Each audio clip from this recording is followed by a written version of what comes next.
On the quiet evening of Sycamore Avenue, an unexpected chill swept through the air as Simone Ibarra walked with her newborn cradled in her arms, only to find her path blocked by Patricia Grenville.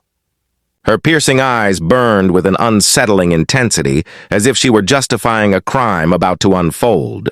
In a low, threatening voice, Patricia declared, "This child isn't safe here. Give her to me, or you'll regret it." The silence that followed was suffocating, laced with fear and suspense. This was no ordinary neighborhood dispute, but the beginning of something far darker. If this moment felt intense, prepare yourself, because what comes next is darker, more dangerous, and far more powerful than anything you've seen so far. Subscribe to Black Battles and hit the bell icon so you never miss our latest powerful stories. The late afternoon sun cast a golden hue across Sycamore Avenue, painting the rows of manicured lawns and pastel-colored houses in warm light. For most, it was the kind of picture-perfect moment that belonged on a postcard. But for Simone Ibarra, the beauty of the scene could not quiet the unease lingering in her chest. She adjusted the light blanket around her newborn daughter, who slept peacefully in her arms, her tiny breaths rising and falling with fragile rhythm. This was supposed to be a simple walk, a chance for Simone to breathe fresh air and feel the neighborhood's calm after weeks of sleepless nights as a new mother. But as she moved down the street, a sense of being watched prickled at the back of her neck. She was halfway down the avenue when the quiet was broken, not by the cry of her child, nor by the rustle of leaves in the breeze, but by the sharp sound of heels striking pavement.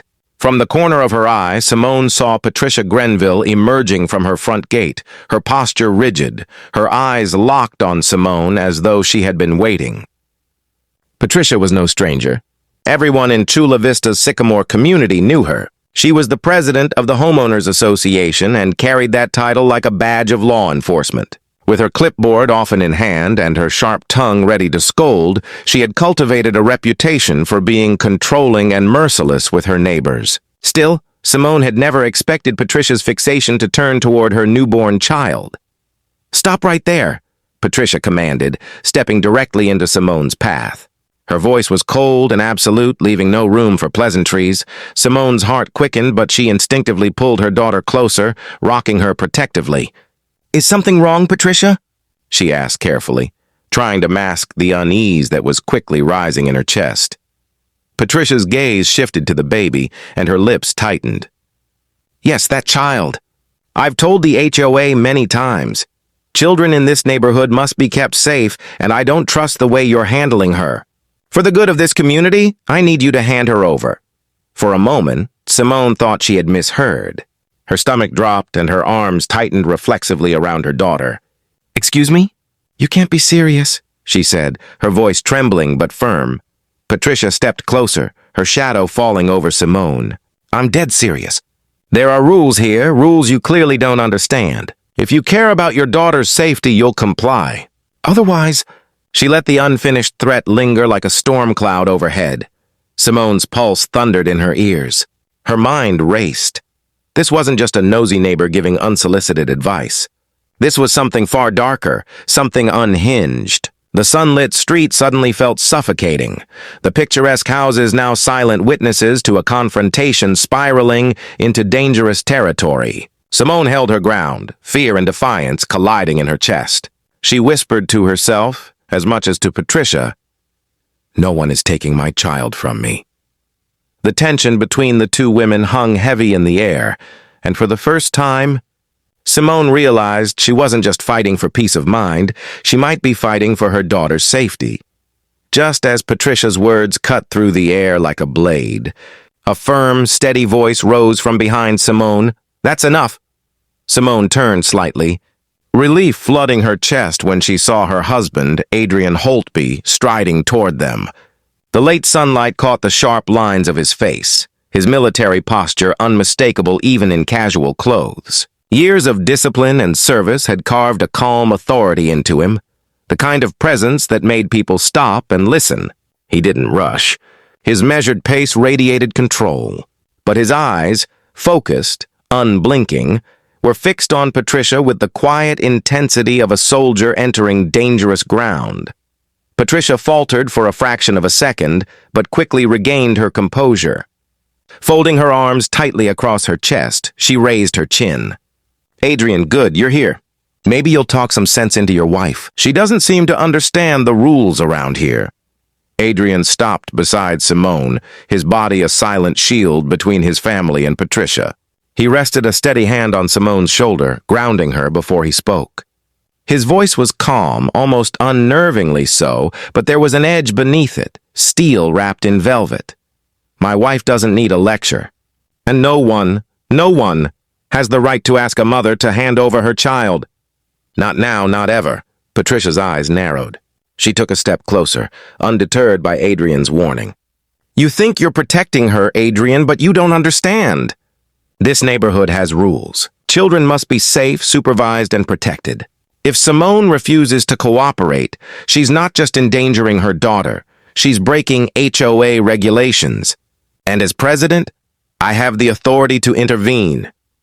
Adrian's jaw tightened, but his tone remained even. "Authority doesn't give you ownership, and certainly not over my daughter. I've dealt with people hiding behind titles before. Believe me, it never ends well for them." For a moment, Patricia's confident facade cracked. The certainty in Adrian's words, the quiet strength behind them, unsettled her. But she quickly doubled down, her voice rising louder, almost shrill. "Don't test me, Adrian. I know my rights. And if you think you can intimidate me, you're mistaken. I'll bring this matter before the entire HOA if I have to." Simone shifted, her daughter stirring faintly in her arms from the raised voices. Her heart pounded, torn between fear and the strange comfort of Adrian's presence. He wasn't shouting, he wasn't panicking, he was steady. That steadiness kept her from unraveling completely. Adrian leaned in slightly, his voice dropping low enough that only Patricia could hear. "If you ever try to touch my daughter, if you ever threaten my family again, I promise you'll regret it. Not because of what I'll do, but because you'll finally see that the rest of this neighborhood is tired of you too." Patricia's lips pressed into a thin line, and her breathing quickened. Around them, a few neighbors had begun to peek out from their porches and windows, drawn by the rising tension. Whispers drifted on the air, faint but growing. The confrontation wasn't private anymore. And that, Simone realized with a shiver, might be the only thing keeping Patricia from crossing a line she couldn't come back from.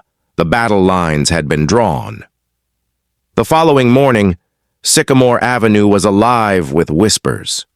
The neighbors, who had watched the confrontation from behind curtains and half-open doors, now replayed every moment like a scene from a crime drama.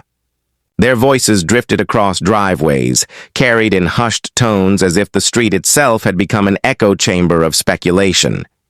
They say Patricia demanded the baby. Can you believe it? She wanted Simone to hand her over right there. I always knew Patricia was controlling, but this is something else. Simone heard fragments of these conversations as she walked to her mailbox, her daughter nestled in her arms. Each word felt like a stone against her skin. She wanted to vanish back inside her house, to lock the door and hide, but retreating would only feed Patricia's narrative. Still, she couldn't shake the hollow fear inside her, the gnawing dread that Patricia wouldn't stop until she got what she wanted. That night, Simone sat on the couch, the soft glow of the lamp illuminating her tired face. Adrian stood near the window, arms folded, watching the street as though expecting Patricia to appear at any moment. He hadn't spoken much since the confrontation, but the weight of his silence told Simone everything. He was strategizing, preparing. He always did that when he sensed danger. Finally, he spoke. She's not finished, Simone. You saw the look in her eyes yesterday. That wasn't a neighbor arguing. That was someone making a threat. Simone clutched her daughter tighter, her voice trembling. But why? Why us? Why her? What does she want with our baby? Adrian turned, his expression grim. That's what I intend to find out. The next day, a neighbor named Mrs. Delgado, a soft-spoken woman from across the street, slipped a folded piece of paper into Simone's hand when no one was looking. Be careful, she whispered, before retreating quickly into her home. Simone unfolded the note once she was safely inside. The words were scribbled hastily. Patricia has files. On everyone. She watches us. At night. Simone's breath caught in her throat. Files? Surveillance? The thought sent a shiver racing down her spine. She handed the note to Adrian, who read it in silence, his jaw tightening with every word. Later that evening, another neighbor, Mr. Jenkins, stopped Adrian near his driveway. He looked around nervously before speaking. I've seen her, you know. Patricia, walking around at night with a flashlight, peeking into windows, carrying folders, like she's collecting something. I didn't say anything before because, well, she scares people. But what did she do to Simone yesterday? That crossed a line. The puzzle pieces were falling into place, and the picture that emerged was darker than either Simone or Adrian had imagined. Patricia wasn't just a power-hungry HOA president enforcing petty rules. She was something far more dangerous, someone obsessed, someone who believed she had a claim over other people's lives. As the whispers grew louder, a storm was building on Sycamore Avenue, and Simone knew, deep in her heart, that the peace of their quiet street had shattered forever. Adrian had learned long ago that instincts weren't to be ignored. In the military, hesitation could cost lives. Now, in his own neighborhood, he felt that same pulse of danger tightening around his family. Patricia wasn't just difficult. She was dangerous. The whispers about her late-night prowling, theremores of files and folders, the note from Mrs. Delgado, it all painted a picture too sinister to dismiss. So one night, long after Simone and their baby had gone to sleep, Adrian slipped on a dark jacket and left the house without a sound. The moon was a thin silver arc above Sycamore Avenue, casting faint light over the street. Most of the homes were quiet, curtains drawn, but Patricia's house stood at the far corner, its windows dark yet strangely foreboding. He approached silently, his footsteps careful against the pavement, every nerve sharpened by years of training. From the side of the house, he noticed something odd, a faint glow seeping out from the narrow basement window. Adrian crouched low, heart pounding as he crept closer. Through the glass, he saw movement, shadows shifting against stacks of boxes and tall shelves. He couldn't see Patricia herself, but what he did see made his blood run cold. Pinned to the basement wall were dozens of photographs. Some were faded, others were new.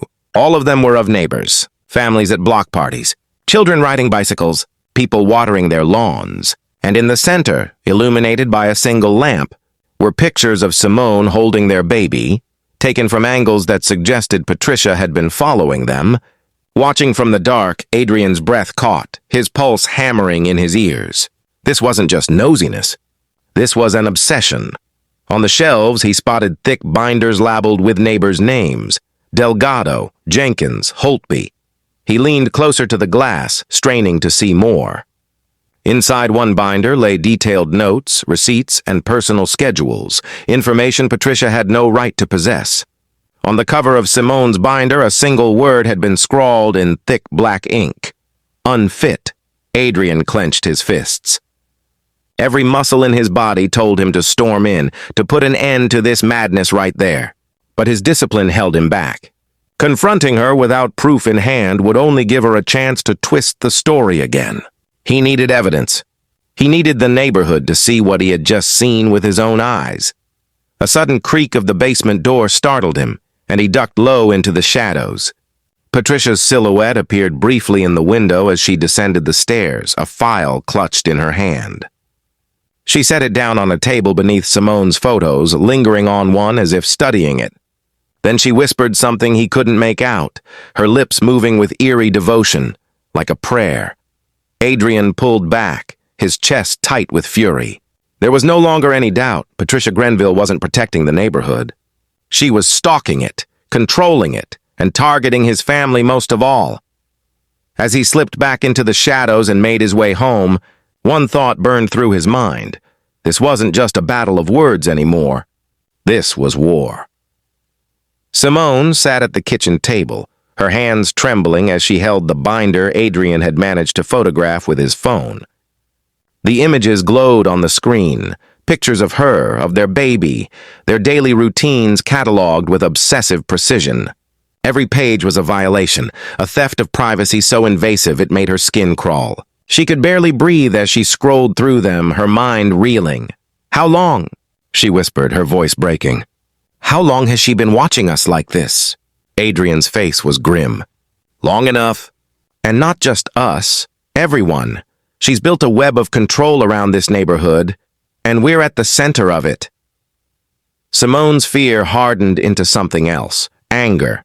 For weeks, she had tried to ignore Patricia's interference, had convinced herself that the woman was nothing more than a bully drunk on power. But now, with undeniable proof staring back at her, Simone felt something awaken inside her. She was a mother, and no one, not even Patricia, was going to threaten her child.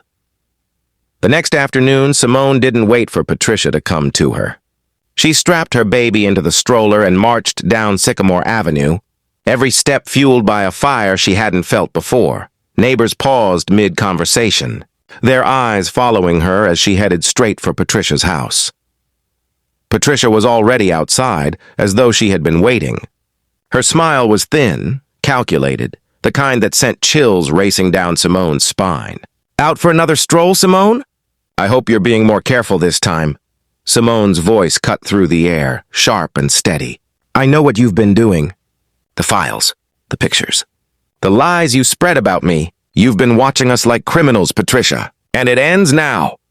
For the first time, Patricia's smile faltered, but only briefly. She recovered quickly, tilting her head as though Simone were an unruly child. "You don't understand.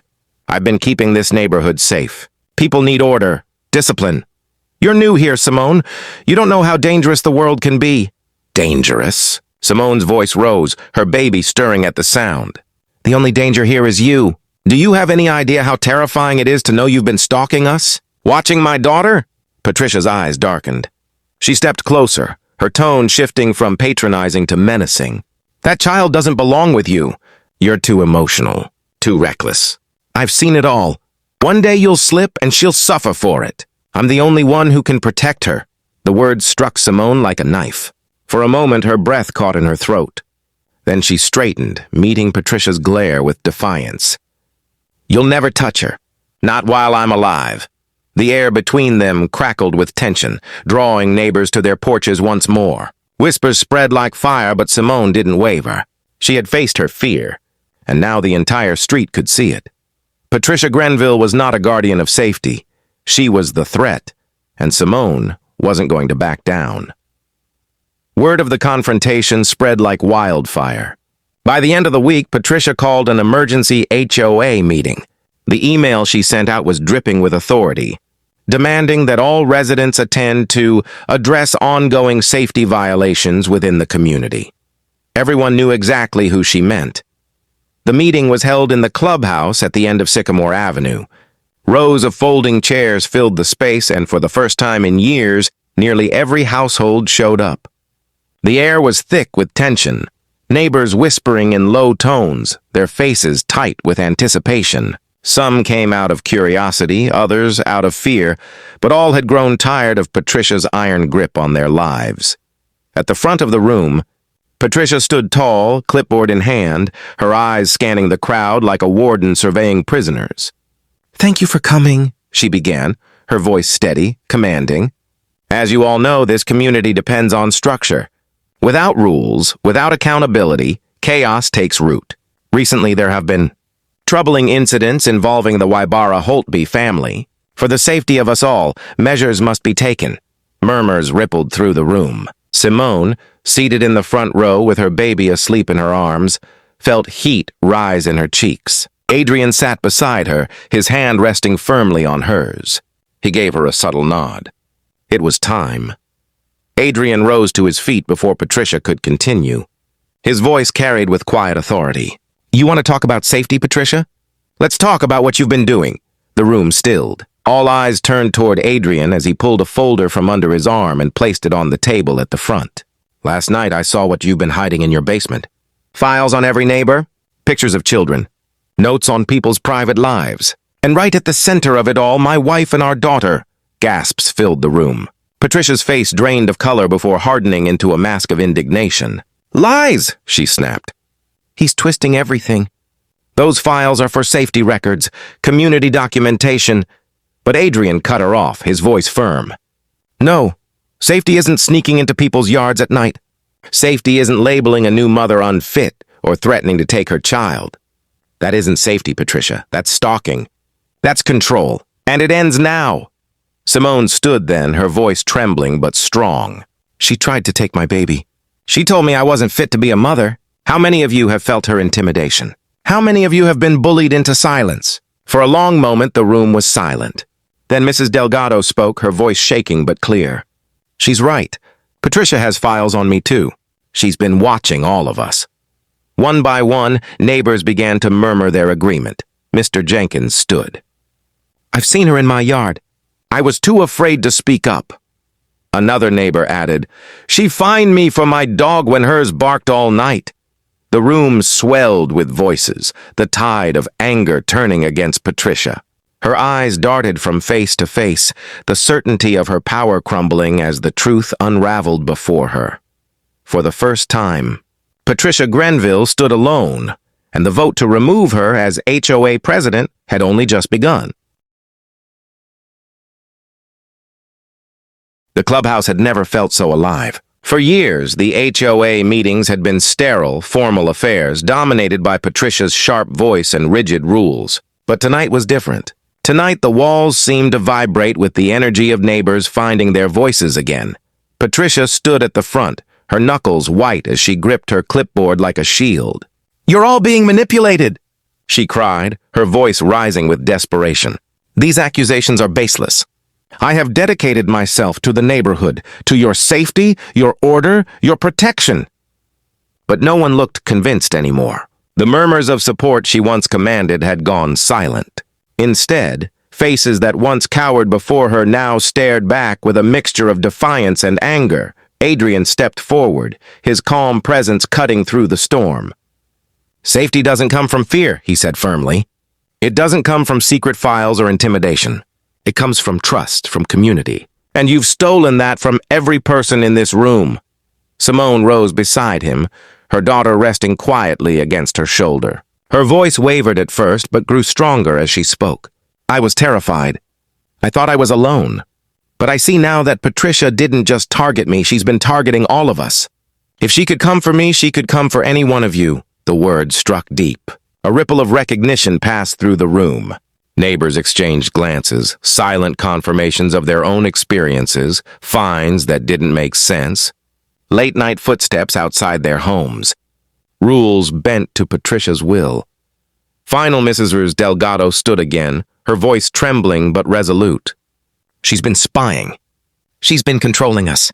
And I'm done being afraid." A murmur of agreement spread through the crowd. Jenkins added, "We can't let this continue. Not after what she's done." The HOA vice president, a man named Robert Castillo, cleared his throat and addressed the room. "It's clear we can't ignore this anymore. We have the right to call a vote. Effective immediately, Patricia Grenville's presidency of the HOA can be challenged. All in favor of removal, raise your hands." Hands shot up across the room, one after another, until nearly every person stood with their arm raised high. The motion was overwhelming. Patricia's eyes darted frantically from face to face, disbelief etched into every line of her expression. "No!" she shouted, her voice cracking under the weight of panic. "You can't do this to me. After everything I've done for this neighborhood, I made Sycamore Avenue what it is. Without me, you'll all fall into chaos." But her words fell flat. No one moved. No one flinched. The spell she had woven over the community for so long had finally broken. Robert's voice was firm, final. "The majority has spoken. Patricia Grenville, you are hereby removed as president of the HOA, effective immediately." For a moment, the room was frozen in silence. Patricia's face flushed crimson, her body trembling with rage. She dropped her clipboard, the sound echoing like a gavel strike. Without another word, she stormed out of the clubhouse, her heels clattering against the floor. The heavy door slammed shut behind her, leaving the room in stunned quiet. And then, slowly, the quiet gave way to something new. Applause. It began hesitantly, with a few claps from the back, then grew louder, fuller, until the entire room was cheering. It wasn't just about Patricia's removal. It was the sound of liberation. For the first time in years, neighbors felt free. Simone sank back into her chair, tears brimming in her eyes. She looked at Adrian, who gave her hand a gentle squeeze. "It's over," he whispered. But deep down, Simone knew it wasn't truly over. Patricia was gone from her position, yes, but her presence still lingered. The files, the photographs, the years of manipulation, they would take time to recover from. The scars she left behind couldn't be erased in a single night. Yet as Simone looked around the room at the faces of her neighbors, faces no longer bowed under Patricia's shadow, she felt hope stir inside her. Over the following weeks, Sycamore Avenue began to transform.